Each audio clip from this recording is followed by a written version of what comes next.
I'll ask you, talk about the mentality going into Riverside and the importance of winning that game and, getting back at them, I guess. Well, I think that every coach in the league sees as Riverside as a major threat, and certainly Long Beach State as well. We definitely don't discount them. When I was talking with the Pacific coach before the game, she felt like us, Davis, and Riverside were probably the three best teams consistently across the board this season. And we have our challenges ahead of us. Certainly their abilities, their athleticism, their length, those are all things that bothered us the last time we played them. I think for us to be able to play well against them this next time, we need to be confident in the things that we do, keep moving the basketball. We were able to start out the game with a pretty strong inside attack, and we took the ball at them pretty well in the second half, particularly Lang. So I think if we come with that real aggressive mentality, that we should be able to score the ball a little bit better than we did the last time we faced them. And then from a defensive standpoint, I felt like we were a step behind the whole game. And we watched tape this morning on them and Long Beach State in trying to give the girls a visualization about the areas that we really struggled with so that we could be paying attention to those things this whole week. So I hope that our preparation is better this week, and that, I think that we're going to come out and be a different team than we were the time that we faced them at their place. And I've asked you a couple times in the last month or so about that hunter mentality, and now once again you're going to be the hunted here. You feel like the team's kind of adjusted to that role, and are you continuing to see how the team performs now that you guys are the team with the big target on your back? Well, I think they see all the teams that we face from here on as teams that could beat them and knock them off. So coming through the first round, I don't know that they would have known what that was like, because they didn't really. It's kind of a testing ground. You're trying to see where you stand against your opponents. But now that they've actually faced every single team and know what their strengths are, I think that they're a little bit more attuned to what we have to do every single game in order to beat our opponent. The hunter versus the hunted, as I said before, I just think that we've never won a championship, and so we're just trying to face every single opponent as this is our Big West Conference championship opportunity today. And if we can maintain that level of focus and keep after the things that we do well and continue to trust each other, I think that we'll be in a position to maintain the lead.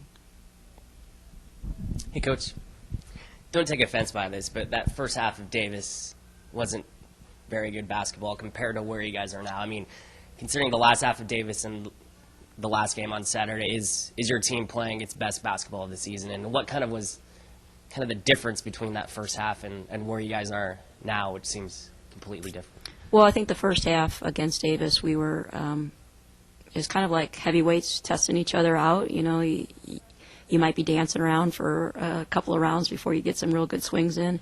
And I felt like both teams kind of faced it that way. What they do defensively, I think we were a little bit tentative to start out with. We wanted to make sure we didn't turn the ball over. At the same time, we did turn the ball over. We had 10 turnovers in the first half. As we settled in and started trusting the things that we do well, I thought in the first half we really tried to dictate an inside presence. Once we established that, then I thought it opened up a little bit more for us on the outside, and then we kind of had everything flowing for us at that time. We had an inside and outside attack, and the team really started to have confidence in what they were doing on the court. I don't know that we've played a better second half than we did against Davis in that game. I didn't necessarily want to apologize to our opponent, but it was kind of like, we just did everything right, and it had to have been feeling like there was no answer for them. If they try to shut down our inside game, our outside game flourished. Take away our outside, and our inside game flourished. So, that was one of those days. And then we played very well. I think against Pacific, there were some times where we had just a little bit of lapse, and tried to get the team back to championship mentality. But they played very, very well. Maybe 36 minutes of championship caliber basketball in that game. So headed in the home stretch with just, a handful of Big West games left, is this where you want your team to be as far as playing as a team and in sync and championship caliber? Is this kind of not what you envisioned, but what you hoped your team would be playing like? I definitely hope that we would be at this level. I think we are sharing the ball very well. I think we're in the top 5 in the country for assists, and in conference we're close to 20 assists a game, which I'm just thrilled with that we're sharing the ball. Again, that's a trust thing.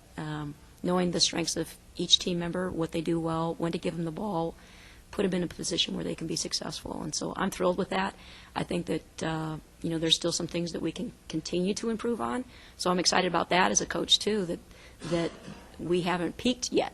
I'm hoping that we continue to improve on a daily basis. In the preseason, you talked about hoping that Rachel Clancy stepped up and, increased her scoring output, and she's done just that. Just kind of talk about what she's done, not just last week getting the Player of the Week award, but just having that second weapon that's pretty automatic from the outside. Talk about what that Well, adds. I think both Clancy and Lang have been really instrumental in helping us as far as the scoring attack and taking some of the load off of Santiago.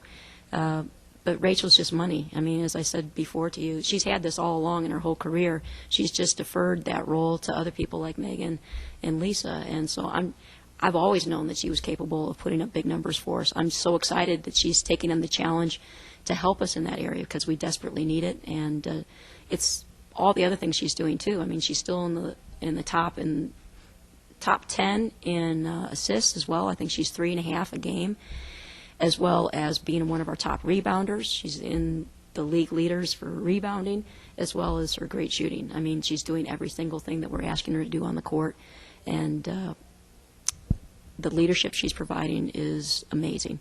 She's an incredible woman. She's an incredible leader. She's an incredible student athlete. Have you convinced her to come back next year? I have not.